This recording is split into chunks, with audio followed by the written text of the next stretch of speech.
Greetings, friends around the world. This is Dr. Bob Thiel for the Bible News Prophecy Channel. Hillary Clinton's been in the news for wanting to become United States President. Well, she has been First Lady of the United States. She has been a U.S. Senator from the state of New York. She has been the Secretary of State for the United States. Now she'd like to be President of the United States. Again, she tried unsuccessfully in the past. Are there biblical prophecies that might point to her? Are they relevant at all? Has she said things that are in fulfillment or consistent with some warnings in the Bible? Well, we're going to cover those things, but before we do, I'd like to go in a little bit of background. Now, Hillary Clinton was born of parents who were basically Irish, Welsh, Scottish, with some French. A reading of the book of Genesis specifically shows that Israel, or Jacob, placed his name on Joseph's sons, Ephraim and Manasseh, in Genesis chapter 48, verses 14 through 16. And neither of those were Jewish, by the way. Well, what does any of this possibly have to do with Hillary Clinton? Well, everybody has to descend from somebody. And if you go through the Bible far enough back, you're going to find progenitors for everybody. Now, interestingly, certain Jewish sages and others have recognized that the British descended peoples seem to represent the tribe of Ephraim from the Bible. Now, I realize everybody doesn't believe that, but some believe that. Some also believed that the United States represents the descendants of Joseph's son Manasseh. Now, in the Bible, Joseph's sons, or his descendants, in Genesis 49, verses 22 through 26, were promised various physical blessings. And throughout history, from the 1800s to present, we've seen physical and financial blessings that have affected the British descended peoples, such as those in Canada, the United Kingdom, Australia, New Zealand, and of course the United States, which I believe is a descendant of Manasseh, or at least partially. Now, the Bible warns that to whom much is given, much is required. The Bible also warns about curses for those who disobey God's law. So blessings and cursings are in these prophecies. Now, without going through all the details as why this is so, and we have links where you found this video on YouTube to give you more detailed information. The connection with Mrs. Clinton's heritage is of interest, prophetically. Why? Well, as it turns out, the British descended nations that I mentioned before, the United Kingdom, Canada, Australia, New Zealand, have all had female prime ministers. The prime minister is the top executive office in the parliamentary form of government, ignoring the king or queen when there is one. Some believe that because the physical blessings hit Ephraim first, before his brother Manasseh, that things such as some of the curses may affect Ephraim before they affect Manasseh. And because of that, there's a possibility that there's a particular prophecy in the book of Isaiah talking about female leaders that suggests it's possible that the United States will end up with a female president. Now, of course, the United States has already had females in high offices, such as Supreme Court justices, the current chair of the Federal Reserve, and U.S. Secretary of State Clinton, for example. Now, there was a report that there's a particular prophecy related to the attacks of 9/11 that somehow involves the United States. I'd like to read from the book of Isaiah, chapter 9, starting in verse 9, and from the New King James Version of the Bible, and then explain something that Hillary Clinton said that seems to be related to this, or could be related to this. All the people will know, Ephraim and the inhabitants of Samaria, who say in pride and arrogance of heart, the bricks have fallen down, but we will rebuild with hewn stones. The sycamores are cut down, but we will replace them with cedars. Now, essentially, these are the leaders of ancient Ephraim and Manasseh. They said they'd rebuild. Certain prophecies in the Old Testament that point to Samaria seem to be related to Manasseh and the United States. Now, some prophecy watchers have said that they believe that this is being fulfilled because what happened related to 9/11. Well, how could this be related to Hillary Clinton? I'd like to read some of what Mrs. Clinton said in 2007. So let me read this. more than 5 years after 9/11, we have still not secured our borders, our railways, our mass transit systems, our ports, our chemical plants, our nuclear facilities, and more. You know, one of the most discouraging aspects of the Bush-Cheney administration is the way they have talked down America. They've been fatalistic. I reject that out of hand. We can do whatever we set our minds to. We can roll up our sleeves. We can be problem solvers again. And I have faith that we will answer the call. With your help, we will rebuild America.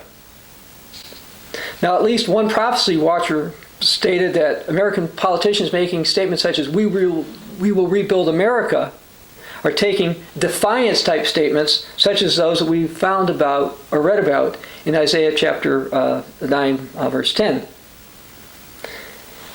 Now, Mrs. Clinton has started to did this, so she may be partially fulfilling that particular prophecy. Now, as a side note, anytime some of us talk about prophecies relating to Anglo-Israelism, sometimes we may be accused of being racist. Now, I want to stay here for the record. I am not predominantly Israelite in my background. Mine is Gentile. So I do not believe that those who are descendants of Ephraim, Manasseh, or Israel are physically superior to those who are not.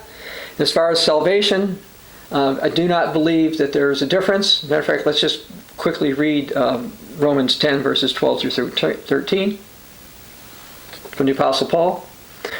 For there is no distinction between Jew and Greek, for the same Lord over all is rich to those who call on him, and for whoever calls upon the name of the Lord shall be saved.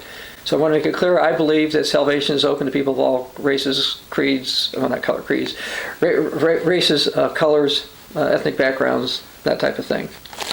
But the Bible itself warns about having female leadership. I mentioned before that the descendants of Britain, those in the UK, Australia, New Zealand, and Canada have had female prime ministers.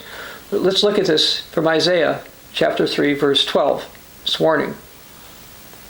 As for my people, children are their oppressors, and women rule over them. O my people, those who lead you cause you to err and destroy the way of your paths.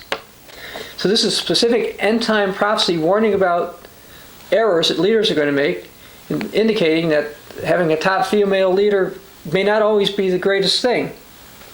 And since this has already affected the descendants of Ephraim, it's very possible that this prophecy is also related to the descendants of Manasseh, which indicates the United States may end up with a female president, perhaps Mrs. Clinton. Anyway, getting back to herself, Mrs. Clinton herself, I'd like to read another prophecy. This is also from the book of Isaiah. This would be Isaiah chapter 9, verse 16. For the leaders of this people cause them to err, and those who are led by them are destroyed. Now, we're getting closer to the time of the end, and many U.S. presidents and their administrations have done things that are not good. But what about Hillary Clinton? Well, she's worked on a lot of political, economic, and social things during her life, not all of which are biblically good. She's long been a promoter of abortion. Abortion is not good for the United States. I'd like to read something that she said back in 2008. I strongly support Roe versus Wade. I also believe that abortion should be safe, legal, and rare, that the government should do more to support women, so the right guaranteed in our Constitution is exercised in rare circumstances. Now, I don't believe that the right to shed innocent blood is guaranteed by the United States Constitution. But Hillary Clinton does. Since the legalization of Roe versus Wade, the United States has gone from being the greatest creditor nation of all time to the greatest debtor nation of all time. It started somewhere around the time the U.S. states started to, quote, legalize abortion. Now, the Bible teaches that debt is a curse for disobedience in Deuteronomy 28, verses 15 through 44. And the total amount of debt greatly increased under the Obama administration, of which Hillary Clinton was part of. Now, although she didn't directly cause it, I have not seen her lay out a plan in her political life that I believe truly will reverse the problem with increasing U.S. debt. On other matters, Hillary Clinton has taken steps to encourage the production of genetically modified foods. I believe that this puts the United States at risk for crop failures.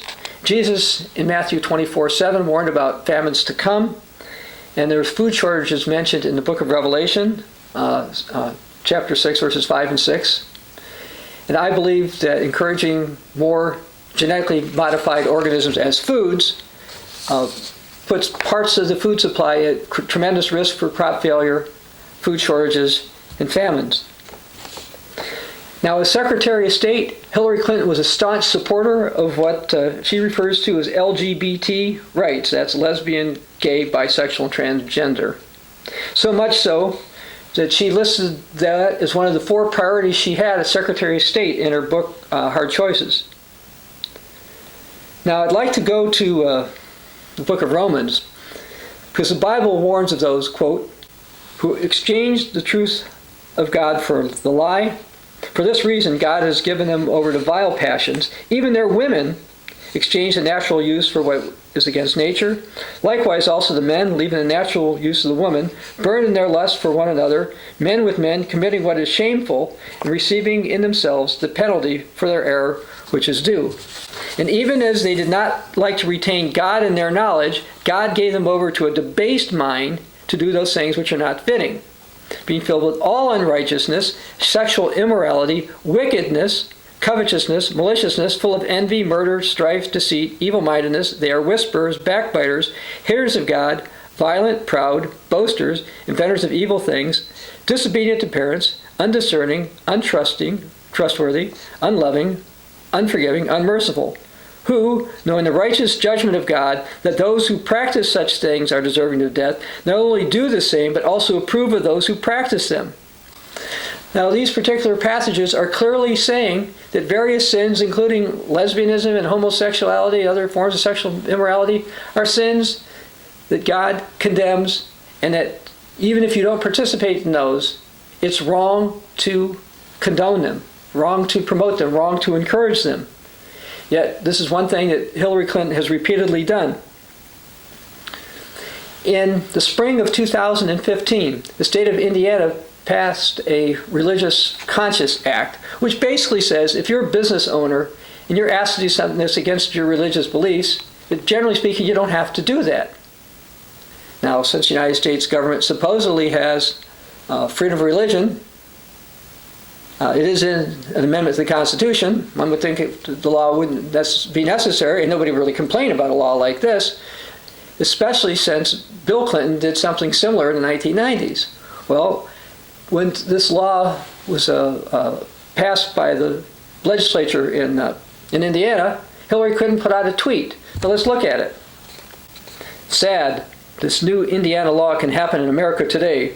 We shouldn't discriminate against people because of who they love, LGBT. Hillary Clinton is saying that you don't have the right to obey your religious conscience if it comes to matters such as homosexuality and how they're treated. This is wrong, and prophetically it's disastrous. Now, speaking of religion, I believe that Hillary Clinton is somewhat ecumenical in her views.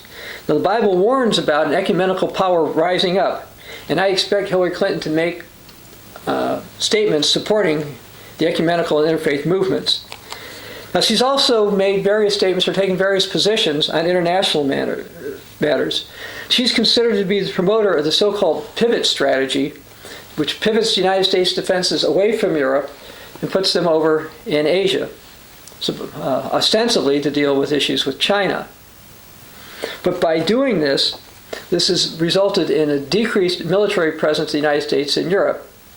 And that may vary from time to time, but the United States no longer has tanks in Germany, for example, and the United States is looking more toward Asia.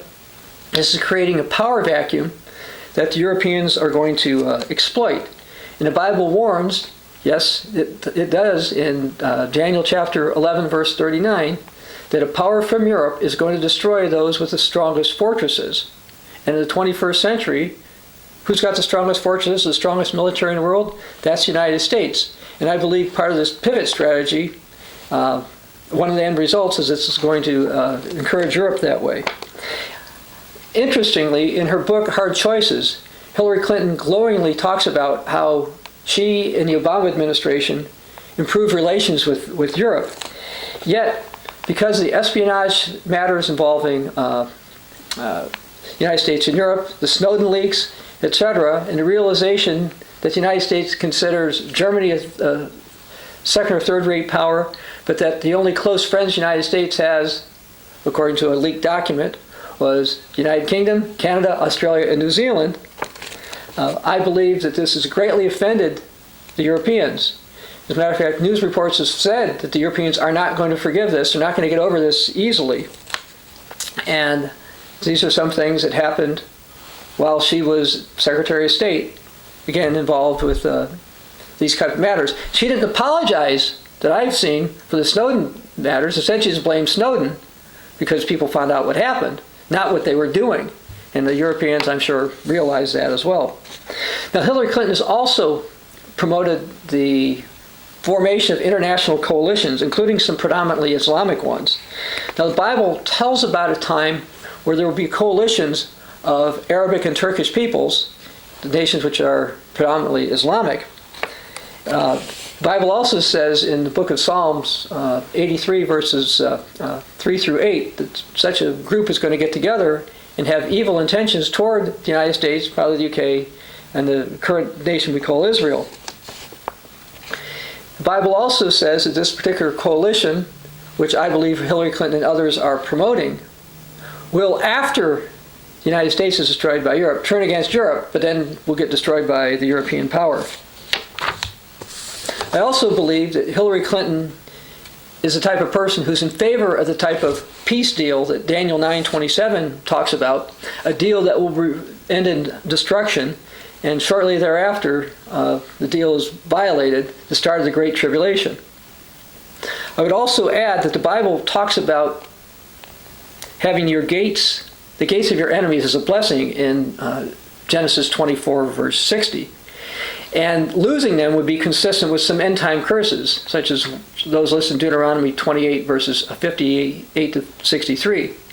And the Obama administration, when Hillary Clinton was Secretary of State, seemed to be the first in history to significantly support the idea of giving away the sea gate of the Falkland Islands to Argentina, which is a position dramatically opposed to those who live on the Falkland Islands. Prophetically, I will add that I believe the Falkland Islands will one day end up with Argentina, and people like Hillary Clinton are trying to make that happen. Now, does any of this mean Hillary Clinton must become President of the United States? No. Yet, by virtue of her timing, as well as certain policies, she's implementing various things which I believe are moving toward the fulfillment of end-time prophecies. Now, lest some of you discount all of this, remember the Bible teaches, quote, "Do not despise prophecies. Test all things. Hold fast which is good." Some people will not pay attention to these prophecies. Hillary Clinton doesn't seem to be particularly moved by the ones warning about promoting or endorsing homosexuality or lesbianism. Warnings in the Bible about abortion, debt, etc., and famines. But these things are going to come to pass. Now, I'd like to read something that Jesus said. "Watch, therefore, and pray always that you may be counted worthy to escape all these things that will come to pass and to stand before the Son of Man." Pray, and do not despise prophecies. Now, I'm not saying that other candidates for United States presidency are necessarily going to be any better than Hillary Clinton may be. I'm not taking that type of political position. What I am saying, however, is that the Bible has warnings about female leaders, indicates that the United States may end up with one. The Bible warns that leaders are causing people to err. Hillary Clinton's promotion of the LGBT agenda, genetically modified foods, abortion, some of her international and ecumenical positions are dangerous prophetically. Believe what your Bible says, Pray, do not despise prophecy. This is Dr. Bob Thiel for the Bible News Prophecy Channel.